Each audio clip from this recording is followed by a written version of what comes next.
Hello students, welcome to আমগুনি channel. আমি আজকে তোমাদের জন্য ক্লাস 9-এর হাফ ইয়ারলি এক্সামের জন্য, যারা নন বিদ্যাজ্যোতি স্কুলে আছো, তোমাদের হাফ ইয়ারলি এক্সামের জন্য কেমিস্ট্রি, আমাদের সায়েন্সের কেমিস্ট্রি যে পার্টটি আছে, দুটি চ্যাপ্টার আছে। আমাদের চারপাশে পদার্থ এবং আমাদের চারপাশে পদার্থ কি বিশুদ্ধ, এই দুটি চ্যাপ্টারের উপর কিছু সাজেস্টিভ কোশ্চেন যেগুলি মোস্ট ইম্পর্ট্যান্ট এই দুইটা চ্যাপ্টারের মধ্যে, সেই কোশ্চেনগুলি তোমাদের সামনে তুলে ধরবো আজকে। আমাদের 2025 হাফ ইয়ারলি পরীক্ষার জন্য খুবই ইম্পর্ট্যান্ট।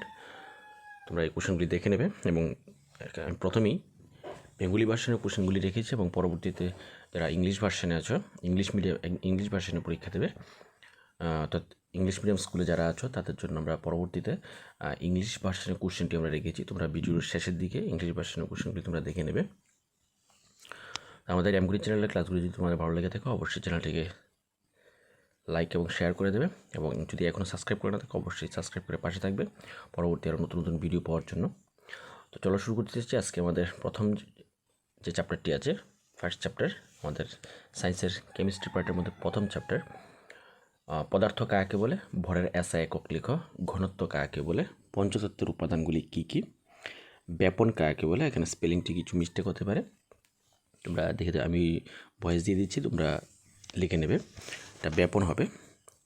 ব্যাপন কাকে বলে, পদার্থের কয়টি অবস্থা ও কী কী, কঠিন তরল ও গ্যাসীয় পদার্থের তিনটি ধর্ম লেখো, এলপিজি এবং সিএনজির পুরো নাম লিখো, কঠিন তরল ও গ্যাসীয় পদার্থের তিনটি করে বৈশিষ্ট্য লিখো, অর্থাৎ কঠিনের তিনটি কিছু বৈশিষ্ট্য, তরলের বৈশিষ্ট্য, গ্যাসীয় পদার্থের বৈশিষ্ট্য, গলনাঙ্ক কাকে বলে, স্ফুটনাঙ্ক কাকে বলে, অর্থাৎ সেলসিয়াস কেলভিন স্কেল বরফের গলনাঙ্ক কত, সেলসিয়াস স্কেলে বরফের গলনাঙ্ক কত হবে লিখতে হবে, এবং কেলভিন স্কেলে বরফের গলনাঙ্ক কত হবে লিখতে হবে। দুইটা কোশ্চেন, সেলসিয়াস স্কেলে বরফের গলনাঙ্ক কত এবং কেলভিন স্কেলে বরফের গলনাঙ্ক কত। উষ্ণতায় আছে একক লেখো, শুষ্ক বরফ কাকে বলে। এটা 15 নম্বর কোশ্চেনটা ঊর্ধ্বপাতন হবে। ঊর্ধ্বপাতন কাকে বলে, ঊর্ধ্বপাতন ঘটে এমন দুটি পদার্থের নাম। অবক্ষেপণ কাকে বলে, চাপের একক কি, এক বায়ুমণ্ডলীয় চাপ কত পাস্কেল, এখানে পাস্কেল ব্র্যান্ডটা ভুল আছে, এক বায়ুমণ্ডলীয় চাপ সমান কত পাস্কেল। বাষ্পায়ন কাকে বলে, বাষ্পায়নের হার কী কী বিষয়ের উপর নির্ভর করে। বাষ্পায়নের ফলে শীতলতা সৃষ্টি হয় কেন, হাতের তালুতে সামান্য অ্যাসিটন পড়লে হাত ঠান্ডা অনুভব হয় কেন। তোমাদের হাতের লেখাগুলি অস্পষ্ট হতে পারে এবং কিছু স্পেলিং মিস্টেক আছে, তোমরা এগুলি লিখে নেবে। স্পেলিং মিস্টেকগুলি আমি ভয়েস দিয়ে দিচ্ছি, তোমরা কারেকশন করে লিখে নেবে।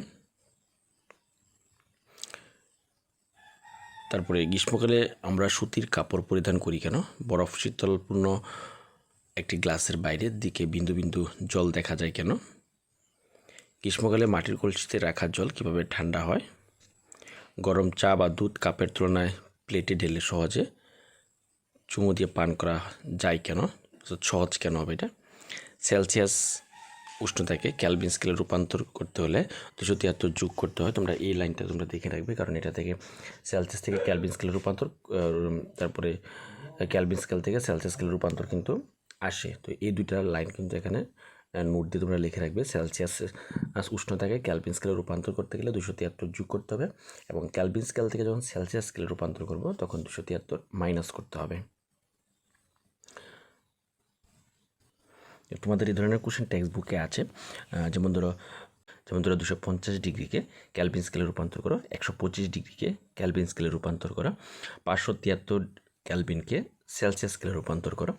এরকমভাবে কিছু রূপান্তর দেওয়া থাকবে, সেলসিয়াস থেকে ক্যালভিন, ক্যালভিন থেকে সেলসিয়াস রূপান্তর করতে বলা হবে।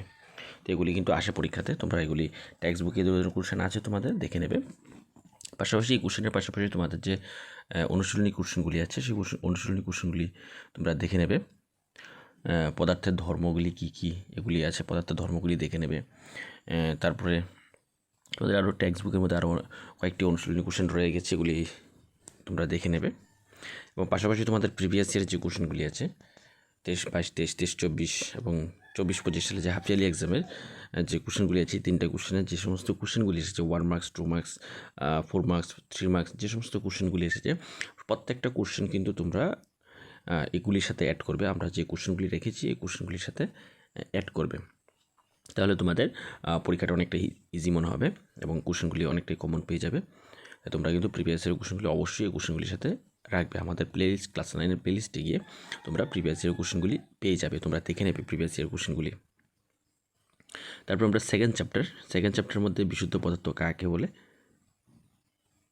মিশ্রণ কি, মিশ্রণ কত প্রকার ও কী কী, সমসত্ব অসমসত্ব মিশ্রণের মধ্যে দুটি পার্থক্য লেখো, দ্রবণ কাকে বলে, দ্রবণের কয়টি উপাদান ও কী কী, দ্রবণের দুটি ধর্ম লেখো, সংকর ধাতু কাকে বলে, দ্রবণের গাঢ়ত্ব কাকে বলে, প্রলম্বন কি, প্রলম্বনের তিনটি ধর্ম, কলেডীয় দ্রবণ কি, কলেডীয় দ্রবণের তিনটি ধর্ম, টিন্ডাল প্রভাব বলতে কি বোঝায়, কলেডীয় দ্রবণের দুটি উপাদান কি কি, সল দ্রবণ এবং প্রলম্বন কিভাবে একে অপর থেকে পৃথক হয়, ধাতু অধাতু কাকে বলে, ধাতু অধাতুর মধ্যে তিনটি পার্থক্য লিখো, মৌল কি, মৌল কথাটি কোন বিজ্ঞানী প্রথম ব্যবহার করেন, যৌগ বলতে কি বোঝায়, প্রকৃতিতে কয়টি মৌল আছে, ধাতুকল্প কাকে বলে উদাহরণ দাও, মিশ্রণ যুগের মধ্যে পার্থক্য লেখো।